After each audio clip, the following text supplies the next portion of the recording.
Warahmatullahi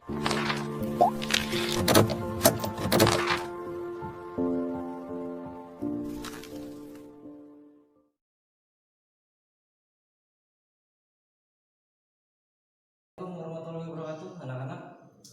Ya, setelah kita kemarin mempelajari tentang alat gerak, ya, alat gerak itu ada dua, yaitu alat gerak aktif dan alat gerak pasif. Nah, sekarang kita akan mempelajari ya secara spesifik alat gerak tersebut dan fungsinya apa.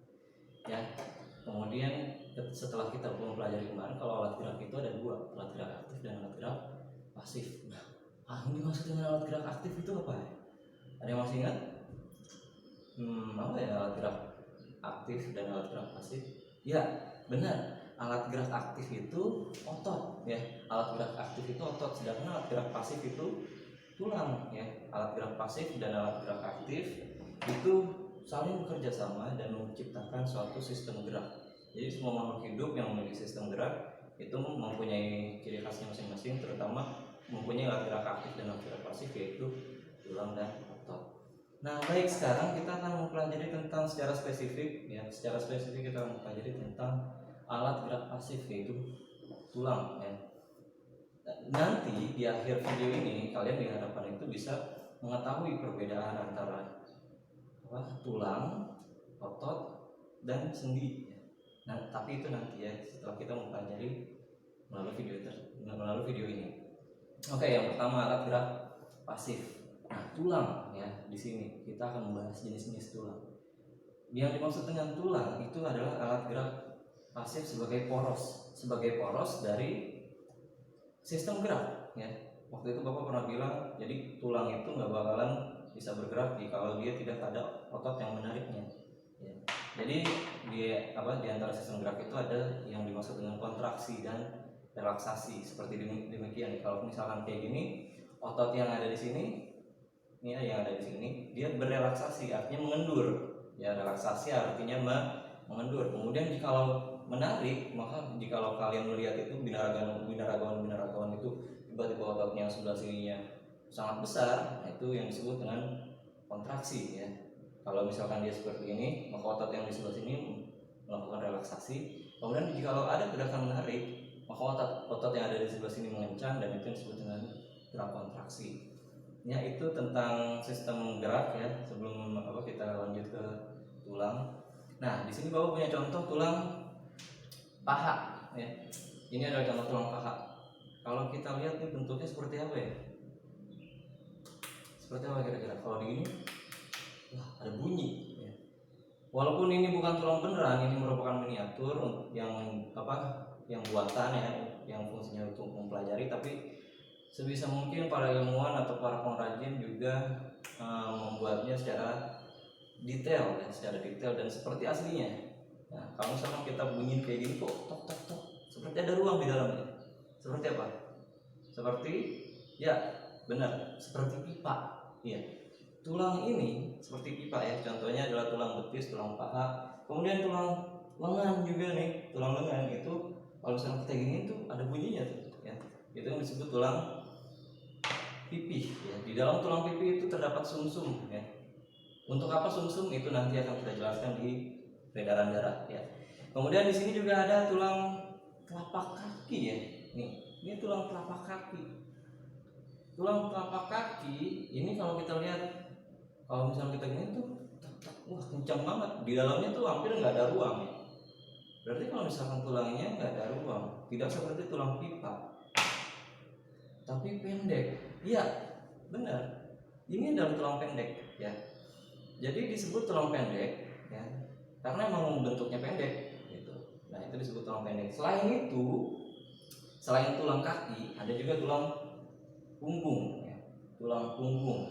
Tulang punggung di sini bukan bahasa konotasi yang berarti dalam bahasa Indonesia, ya, yang berarti itu mencari nafkah, bukan. Tulang punggung di sini beneran, ya, secara literal artinya tulang punggung ini adalah tulang yang berada di punggung atau vertebrata, waktu itu kita bilang bertulang belakang, ya, atau punggung.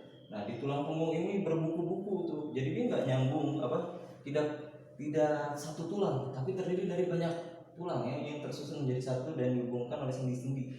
Nah, itu disebut tulang punggung, juga termasuk tulang pendek ya. Kemudian ada lagi nih, ada tulang. Nah kalau ini horor banget nih kakak ya. Nah di tulang ini tulang apa sih? Kalau tadi ada tulang pipih, kemudian ada tulang pendek, ini termasuk apa? Dibilang pendek pak, tapi bentuknya begini, nggak pendek ya, memiliki bentuk khusus ciri-cirinya nih ya. Makanya kita sebut ini ya tulang ini sebenarnya namanya tulang tengkorak, dan tulang tengkorak itu termasuk jenis tulang tak beraturan ya. Tulang tak beraturan tuh ya, termasuk ini juga tulang tidak beraturan ya. Nah ini maksud dengan tulang tak beraturan. Kemudian ada satu lagi ya, ada satu tulang lagi, satu jenis tulang lagi, yaitu jenis tulang pipih. Itu ada di tulang iga. Ini tulang iga, tulang iga nih ada di sini. Ya, untuk yang laki-laki cari tulang iga atau tulang rusuk, bukan ya, bukan itu maksudnya. Itu secara bahasa lagi. Nah, yang dimaksud tulang apa? Yang dimaksud tulang pipih di sini adalah tulang iga ya. Tulang iga itu pipih ya. Kalau misalkan kamu udah pernah makan sop tulang iga, itu bentuknya kan pipih memanjang ya, agak belengkok. Nah, di sini. Nah, itu termasuk tulang pipih. Kemudian juga tulang di kaki belakang, itu termasuk tulang pipih ya. Oke, itu adalah tentang bentuk-bentuk tulang. Kemudian kita juga memiliki sendi ya. Kita juga makhluk hidup itu memiliki sendi. Tadi Bapak udah singgung ya sedikit. Sendi itu adalah yang menyambung antara dua tulang atau lebih. Sendi adalah yang menyambung dua tulang atau lebih. Dalam hal ini kita belum mempelajari secara spesifik sendi itu macam-macam banyak, tapi kita akan mempelajari secara umumnya aja. Secara umum sendi itu ada dua ya. Ada sendi putar. Ada sendi putar yang memungkinkan kita bisa bergerak seperti leher. Leher ini tadi kan Bapak udah bilang, dari leher itu sampai tulang belakang itu tersusun atas tulang-tulang dan itu menyambung. Sambungannya apa? Sambungannya adalah sendi. Nah, itu yang membuat kita bergerak. Jempol juga jari-jari ini itu menyebabkan kita bisa bergerak karena ada sendi ya. Sedangkan ada sendi juga, ada sambungan tulang. Tapi dia membuat kita nggak bisa membuat tulang antar tulang tersebut nggak gerak ya. Itu adanya gimana ya? Nah, itu bukan disebut tulang bukan disebut sendi gerak ya, tapi disebut sendi mati. Itu adanya di tengkorak ya, ada di tengkorak. Di tulang tengkorak itu tersusun dari macam-macam tulang ya, tulang dahi, tulang baji dan yang lainnya. Itu ada sambungannya sebenarnya nih. Tapi ini sudah memudar, tapi sebenarnya di sini ada sambungan-sambungannya ya.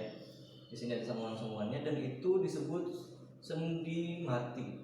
Sendi mati. Tadi ada sendi gerak, ada sendi mati, ada sendi gerak, ada sendi mati. Sendi gerak itu adalah sendi yang menyambung dua tulang atau lebih yang bisa membuat kita bergerak. Contohnya lagi misalkan di tulang ini, di antara dua ini kan ada, nah yang di sini sih ada sendi. Sendi apa? Nanti kita akan bahas di pelajaran yang lain ya. Kemudian ada otot.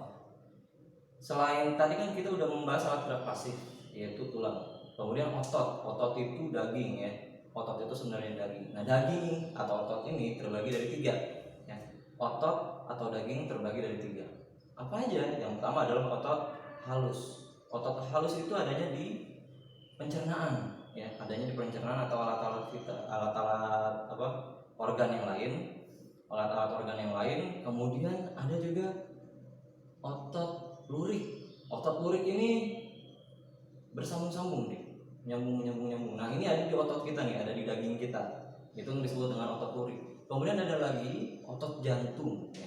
Otot jantung kenapa sih dipisah secara spesifik? Kok nggak masuk otot halus yang merupakan organ-organ yang lain? Karena otot jantung itu memang khusus. Kalau otot-otot yang lain itu memiliki relaksasi atau waktu istirahat sebentar. Sedangkan kalau jantung itu tidak, sama sekali tidak memiliki istirahat. Ya, bayangkan kalau misalkan kamu misalkan otot jantung misalkan jantung kamu capek banget nih. Ya udah deh, istirahat sedetik aja. Istirahat sedetik itu berarti koma. Itu sedetik ya. Apalagi kalau misalnya tambah lagi ya istirahatnya 5 menit. Itu udah mati suri berarti itu. 5 menit tanggung ya udah seharian, sebulan, seminggu ototnya berhenti, otot jantungnya berhenti, itu berarti udah meninggal ya. Nah, kalau kayak gitu. Makanya di otot jantung ini secara khusus ya. Otot jantung itu secara khusus sangat tebal karena kerjanya yang berat dan tidak ada istirahat. Pak, Yang lain organ kan istirahat pada saat kita tidur. Jantung enggak istirahat, enggak. Pada saat kita istirahat atau tidur pun jantung tetap bekerja menyalurkan oksigen ke seluruh tubuh. Nah itu untuk otot ya. Mungkin itu aja untuk pertemuan kali ini. Mudah-mudahan bisa bisa menambahkan pengetahuan kalian. Nah, dan kapan-kapan kita akan bermain lagi nih dengan si Scalebro ini ya, dan yang lainnya. Kita kalau misalkan udah masuk ke sekolah kita akan main-main ke lab. Oke, mungkin itu aja yang bisa aku sampaikan. Subhanakallahumma wa bihamdik, asyhadu an la ilaha illa anta, astaghfiruka wa atubu ilaik. Assalamualaikum warahmatullahi wabarakatuh.